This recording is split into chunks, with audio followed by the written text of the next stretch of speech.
all other kinds of transnational organizations that we'll be focusing on too. So I want to thank our prosecutors in this office and our local partners who participate with them. You are doing important work. It's especially important against these violent gangs and cartels. Almost a year ago, this office, you obtained life sentences for the 2 hitmen of the Los Zetas cartel who murdered a Homeland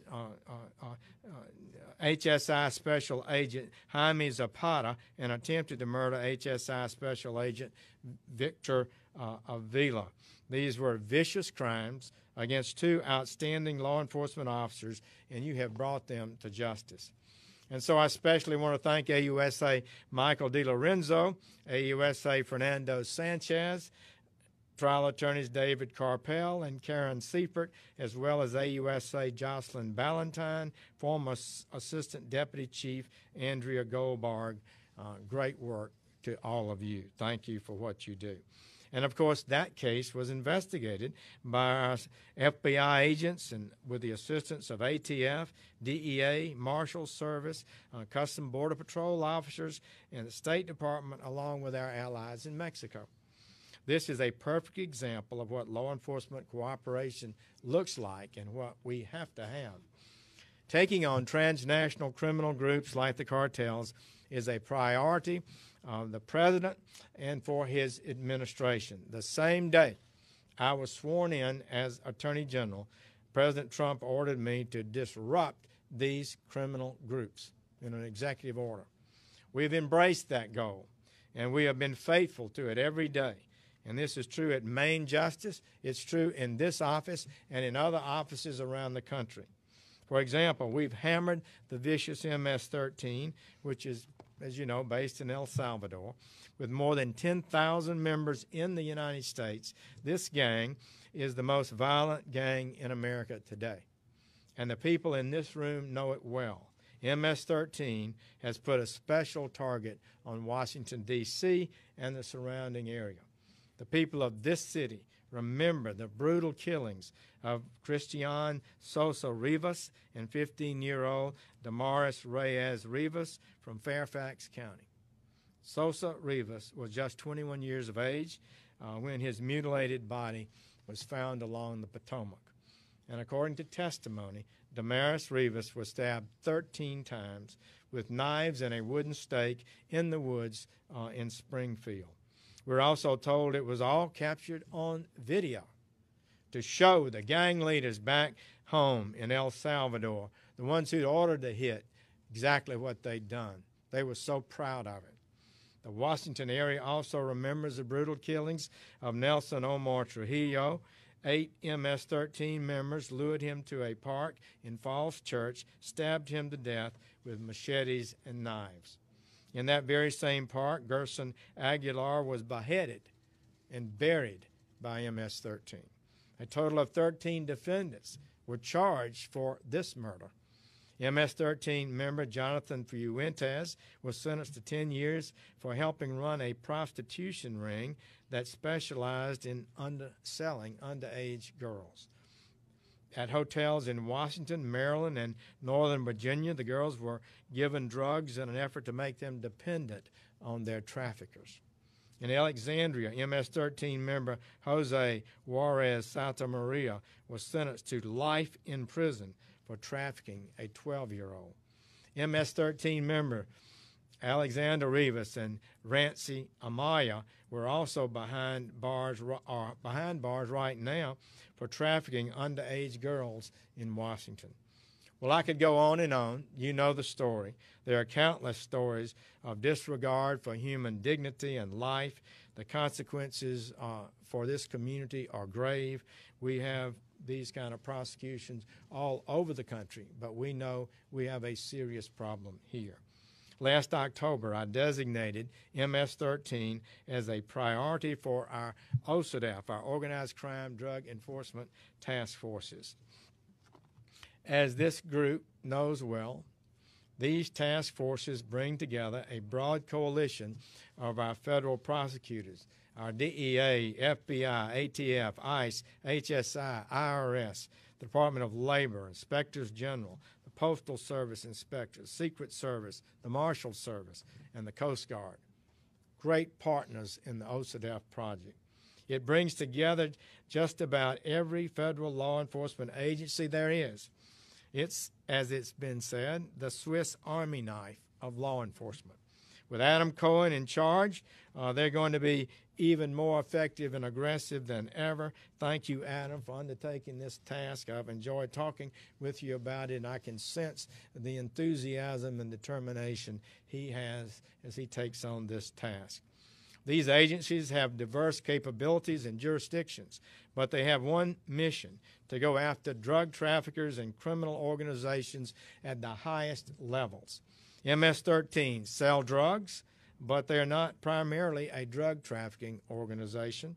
I've ordered OCDETF to prioritize MS-13, not because of their drug trafficking alone, but because OCDETF is such a powerful weapon to use against this vicious gang. OCDETF is able to hit them from all angles.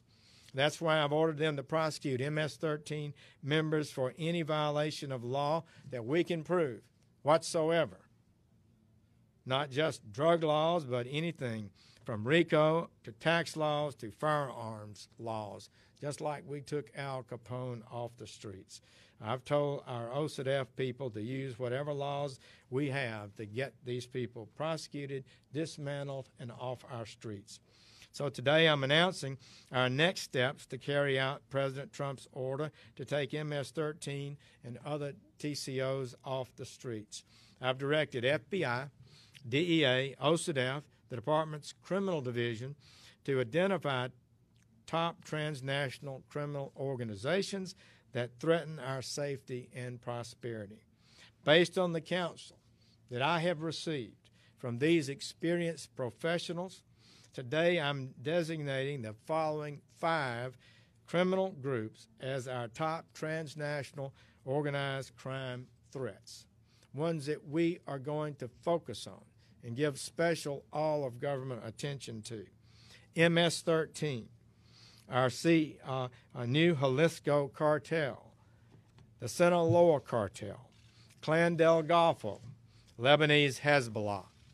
So today I'm announcing that we are creating a transnational organized crime task force of experienced prosecutors who will coordinate our efforts, develop a plan to take each of these groups off our streets, to defeat them, to dismantle them, to weaken them in every possible way.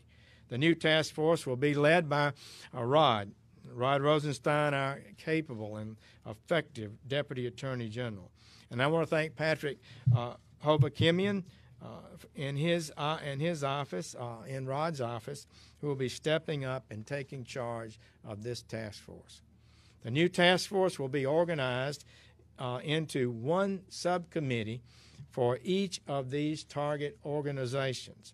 And I'm confident it's going to be very effective.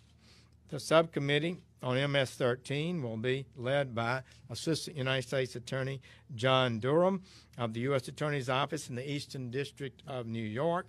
I've been there. I've met with John. He is an experienced prosecutor. He's played a significant role in leading the FBI's Long Island Task Force, focusing on MS-13. They've arrested hundreds of MS-13 members. And if you remember the 2 young teenage girls who were murdered there, John prosecuted that case. He knows this area, maybe this group as much as anybody in America, maybe more. The subcommittee on the cartel Jalisco Nueva Generacion, New Jalisco, will be led by trial attorney Brett Reynolds of the Narcotics and Dangerous Drugs Section in the Department's Criminal Division. Brett has led or co-led several investigations into the cartel that have led to indictments of some of its highest members.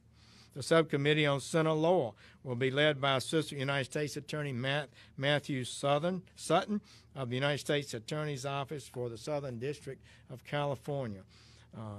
Matthew prosecuted several Sinaloa kingpins, led multiple international investigations, targeting the Sinaloa cartel leaders, resulting in seizures of millions of dollars and drug proceeds in thousands of kilograms of illegal drugs.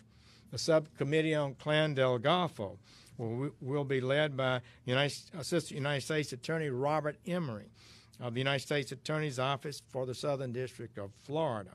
AUSA Emery has secured convictions against the top leadership of Clan del Golfo, including the kingpin, Henry del Jesus Lopez Landano, who commanded over 1,000 men, armed men, for that cartel. So the subcommittee on Lebanese Hezbollah will be led by AUSA Elon Graff of the Southern District of New York. AUSA Graff is overseeing the prosecution of 2 alleged members of Hezbollah's external security organization, the first such operatives to be charged with terrorism offenses in the United States. This subcommittee will be led and staffed by members of the Hezbollah Financing and Narco-Terrorism Team, which a group I organized and directed in January of this year. And they've made a lot of progress, and I think they proved the model of this kind of effectiveness. So the team is composed of experienced international trafficking, terrorism, organized crime, and money laundering prosecutors who are tasked with investigating individuals and networks providing support to Hezbollah. I've ordered each of these subcommittees to provide me with specific recommendations within 90 days on the best way to prosecute these groups, the tactics they intend to use, and how to ultimately take them off our streets. With the advice of these experienced professionals, the department will be better able to follow the President's order and dismantle these organized criminals. I think this subcommittee, with experienced, aggressive, knowledgeable prosecutors, working with some of the best agents we have in the country, is the right model to use. I believe that these organizations are going to find that they are facing far more intense pressure maybe than they've done in the past. And we're going to enhance our ability to work with all our government agencies, both here and our allies abroad. So I want to encourage each of you to keep up the good work you're doing, to keep hammering these groups. With this new task force in place, our efforts will be more targeted. I believe they'll be more effective.